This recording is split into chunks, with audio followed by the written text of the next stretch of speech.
आपके मन में ऐसी भावना प्रकट हुई कि अब तो मैं वृंदावन जाऊंगा। लेकिन तभी आकाशवाणी हुई और वो केवल महाप्रभु जी को सुनाई दी, और उसमें आकाशवाणी ने आगे की संपूर्ण लीलाओं का उनको भाव बताया कि अभी वृंदावन नहीं जाना है, अभी उससे पहले आपको कई जीवों पर कल्याण करना, क्योंकि आप वृंदावन जाएंगे तो फिर लौट करके नहीं आ पाएंगे।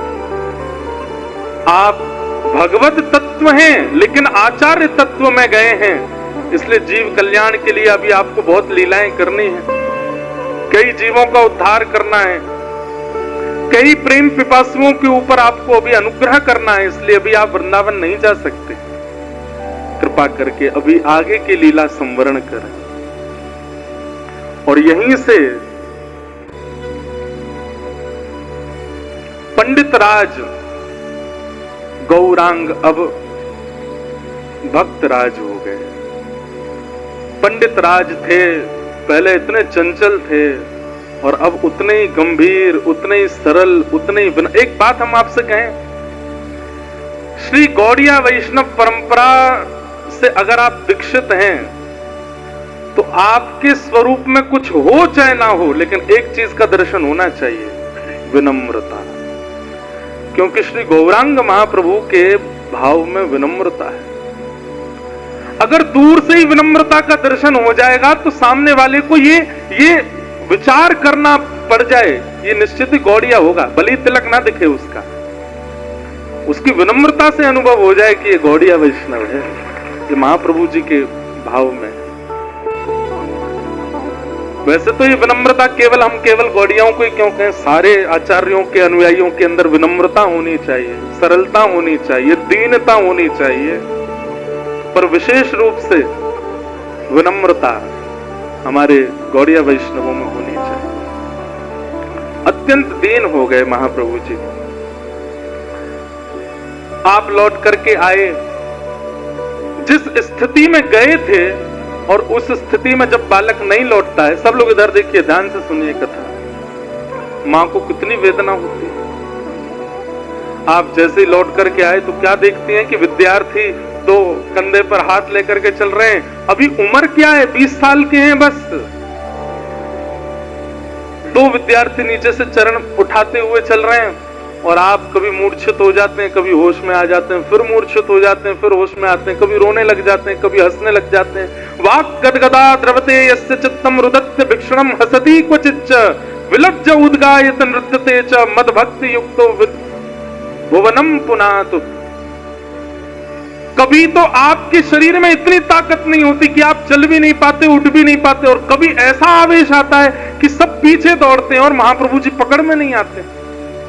जिस दिशा में वृंदावन है उस दिशा की ओर दौड़ने लगते।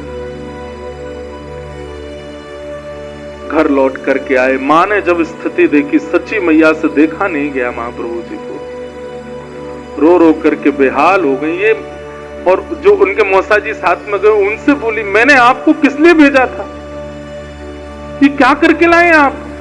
बोले मां हमने कुछ नहीं किया है, पता नहीं कोई रोग लगा है, जाने कोई बाधा है, क्या है, पता नहीं क्या हुआ, हमें कुछ नहीं पता है। सच्ची मैया की तो ये हालत। विष्णु प्रिया जी निकल करके आती हैं और वे जब देखती हैं आंगन में बच्चे लेकर के बैठे, मानो जैसे कोई केवल देह पड़ा है, उसमें प्राण नहीं है। आकर के जब देखती हैं नेत्र लाल पड़ जाते, रुदन करने लगती, बड़े संकोच में पूछती हैं ये ठीक तो है ना?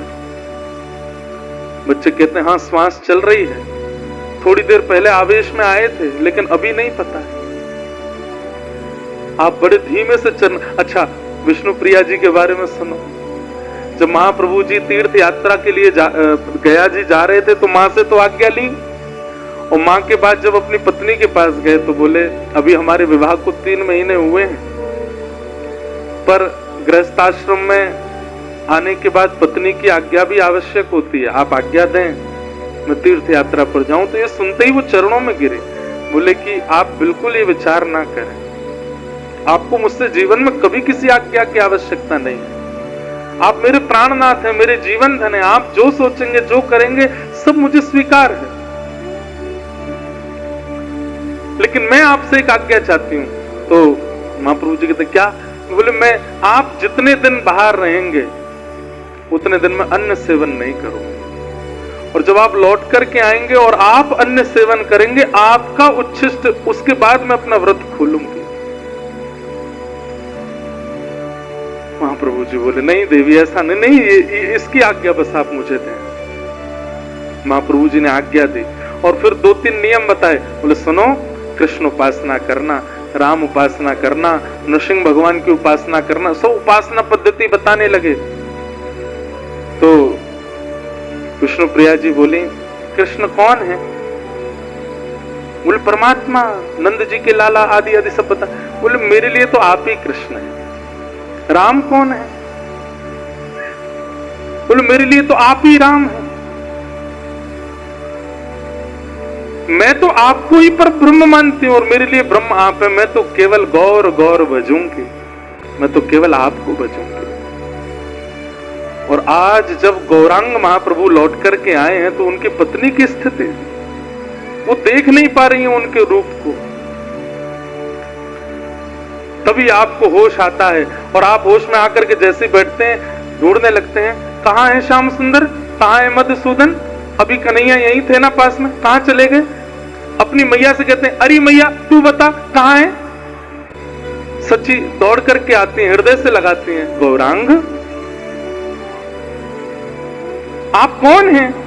और जब ये बात पूछते हैं कि आप कौन हैं, सच्ची मैया तो व्याकुल हो जाते हैं। यहां दूर बैठी विष्णु प्रिया जी तो और भाव व्याकुल हो गई कि कहीं मुझे ना भूल गए हूं, मेरा तो आश्रय ही है। बंधुओं अत्यंत गंभीर है गौर लीला। आज भी हमारे वृंदावन में अगर कोई गौर चरित्र कहता है या गौर लीला का दर्शन करता है तो वहां पर पहले ही बाहर बोल देते हैं कि आने वाले कृपा कर जब तक लीला पूरी ना हो जाए ना, और लीला प्रारंभ होने के बाद कोई ना आवे, क्योंकि ये लीला लीला नहीं है, ये प्रत्यक्ष है।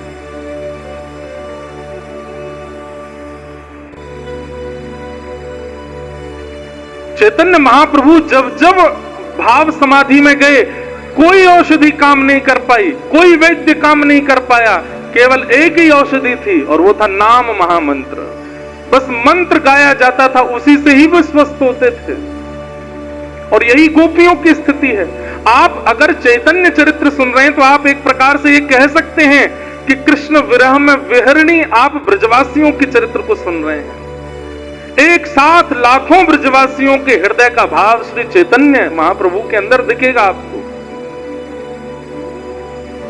ब्रजवासी भी ऐसे ही थे, वे भूल जाते थे। जब से ठाकुर जी मथुरा गए वे भूल जाते हमारा घर कहाँ है, हमारी मैया कौन है। कई बार तो मैयाएं रोती डोलती हमारो लाला हमें ही भूल गए हो। 2 दिन बाद उस बालक को याद आता मेरी माँ कौन है। कृष्ण विरह ऐसा था। गदाधर जी आए, चैतन्य महाप्रभु उनसे बोले सुनो मुझे स्नान ध्यान करना है, प्रसाद पाने से पहले स्नान करना है। सच्ची मैया बोली लाला मैं तेरे लिए प्रसाद बनाई हूं, तू पाएगा ना?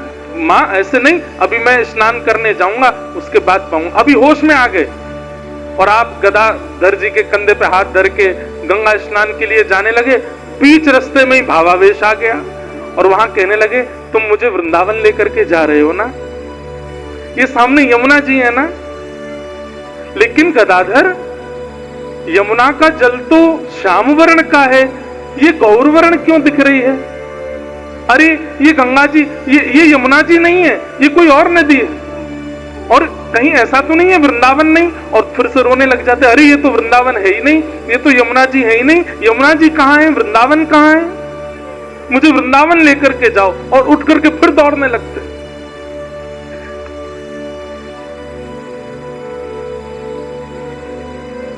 प्रेम की ऐसी अद्भुत पराकाष्ठा। बंधुओं जिस अवस्था में चैतन्य महाप्रभु अभी हैं, यह अवस्था तक भी आज भी जीव पहुंच सकता है प्रेम की स्थिति में। बस इस अवस्था के बाद की जो अवस्था है वो अवस्था श्री जगन्नाथ महाप्रभु की है कि शरीर पिघल जाएगा।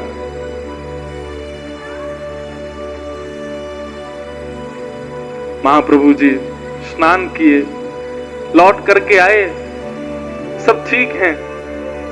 घर में आकर के जैसे शालिग्राम भगवान का अर्चन करने के लिए बैठे, शालिग्राम भगवान को देख के फिर भावावेश हो गया। अरे ये देखो श्याम वर्ण के कन्हैया ही तो हैं। हृदय से लगा करके फिर रोने लगे। बार बार ये ऐसी स्थिति होती, मायापुर के सारे लोग इकट्ठे हो गए हैं और सब वही चंचल निमाई, वही चंचल गौरांग को आज इस अवस्था में देख रहे हैं। सच्ची मैया बाहर जाती है, सबको हृदय, मेरे लाला को क्या हो गया, मेरे लाला को क्या हो गया। 2, 4, 5 दिन व्यतीत होने के बाद अब तो बातें बनने लगी। कोई कहने लगा कि गौरांग पागल हो गया है, उसकी बुद्धि में कोई हवा चली गई है जिसके कारण वो विचलित हो गया है। कोई कहने लगा, मां तुम्हारे लाला पर कोई प्रेत बाधा हो गई है। कभी कोई वैद्य आता है, कभी कोई झाड़ फूंक करने वाले आते हैं, दुनिया भर के लोग इकट्ठे हो रहे हैं, लेकिन कोई भी पहचान नहीं पा रहा है कि ये है क्या। और सच्ची मैया सब करती है, जो आकर के जो स्थिति बता जाता है वही करने लगती है। मेरो लाला कैसे भी ठीक है जाए। तब श्री अद्वैत प्रभु, जब उनके कानों में ये बात गई कि सब लोग ये चर्चा कर रहे हैं कि कोई बीमारी लगी है या कोई आदि व्याधि लगी है, तब आप दौड़ करके जाते हैं और सच्ची मैया के पास जाकर के कहते हैं, मैया ये कोई रोग नहीं है, ये कोई बाधा नहीं है, ये कोई प्रेत नहीं है। तो ये कृष्ण प्रेम की चरम स्थिति है मां। ये कृष्ण विहरणी भाव है जिस भाव में आपका लाला है। बोले मैं कैसे मानूं इस बात को। तभी आप हरि बोल संकीर्तन करने लगे तो जो चैतन्य महाप्रभु अति व्याकुल हो रहे थे, नाम संकीर्तन सुनते ही आप शांत हो गए। तब से ये नियम बन गया, जो भी महाप्रभु जी के पास जाते हैं केवल नाम गाते हैं और वो नाम सुन करके ही आप शांत होते हैं, नाम सुन करके ही आप व्यवस्थित होते हैं। विद्यालय अब धीरे धीरे स्वस्थ हो गए तो पढ़ाने के लिए जाते हैं, लेकिन विद्यालय में जाकर के पढ़ा नहीं पाते हैं। वहां पर भी विद्यार्थियों के साथ नाम संकीर्तन करने लगते हैं। पोथी बांधी एक बार, फिर जीवन में दोबारा खोली नहीं, वो बंधी ही रही। केवल नाम आश्रित हो गए, नाम कहते हैं, नाम गाते हैं, नाम में ही जीवन है पूरा। ऐसे महाप्रभु जी की स्थिति हो गई। आगे जगन्नाथ मिश्र जी, महाप्रभु जी के पिताजी, उनके ही एक मित्र हैं, उनका नाम है श्रीवास। अद्वैताचार्य जी ने उनसे कहा कि तुम अपने यहां नाम संकीर्तन किया करो और श्री चैतन्य महाप्रभु के अनुगत्य में उस कीर्तन का भाव रखा करो। भावावेश की स्थिति अब थोड़ी समाप्त हो गई थी। आप भाव से वहां जाते और नाम संकीर्तन करते, लेकिन क्योंकि मुगल आक्रांता थे और वे मुगल किसी को नाम जप आदि और ये भक्ति भजन आदि सब करने नहीं देते थे, उनके भय के कारण कई लोग नाम संकीर्तन में नहीं आते थे। तो एक दिन सब लोगों को चैतन्य महाप्रभु ने बुला करके कहा कि आप लोग नाम संकीर्तन हम लोग यहाँ करते हैं, तुम क्यों नहीं आते। तब वे कहने लगे कि हमें भय लगता है कि कहीं कोई मुगल आक्रांत हमको मारे ना या कुछ कहे ना, हमारी रक्षा कौन करेगा अगर कल को हमारे ऊपर कोई बात आ गई तो। चैतन्य महाप्रभु को लगा मेरे पतले से तन को देख के, मेरे शांत स्वभाव और इस निर्बलता दुर्बलता को देख करके इनके चित्त में कहीं ना कहीं ये भाव तो नहीं कि हमारी रक्षा कौन करेगा। तभी आपने संकीर्तन होते होते होते होते एक दिन नृसिंह बन करके सबको दर्शन कराया। बोले नृसिंह देव की।